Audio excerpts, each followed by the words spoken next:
DJI's Sync Flight Data feature, Disablement leads pilots to AirData's Alternativ. AirData UAV, a leader in drone flight data analytics, has announced continued support for seamless flight tracking for pilots and fleet managers who utilize DJI products. This announcement follows DJI's decision to disable the Sync Flight Data feature to the DJI Cloud in its flight apps in June and July of 2024. DJI's decision to disable this feature has prompted concerns among pilots who depend on it for tracking flight activity. In response, AirData UAV has stepped in with a range of alternative sync options that can be quickly integrated into existing workflows.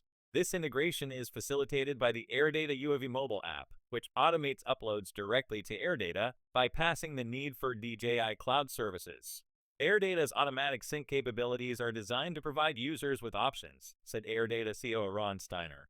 While the DJI Cloud Sync goes away for US-based pilots, AirData has a unique ability to replace the DJI Cloud by syncing DJI flight logs directly from the local device to the AirData Cloud.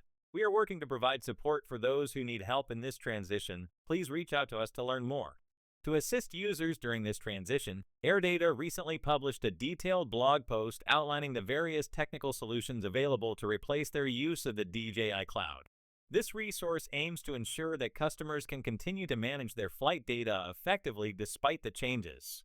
AirData UAV is recognized as the largest online drone fleet data management and real-time flight streaming platform, serving over 300,000 users and having processed 40 million flights to date. The platform is known for its comprehensive flight safety data analysis and crash prevention capabilities. It is widely used by large fleet operators globally for advanced maintenance, mission planning, pilot tracking, and user-friendly live streaming.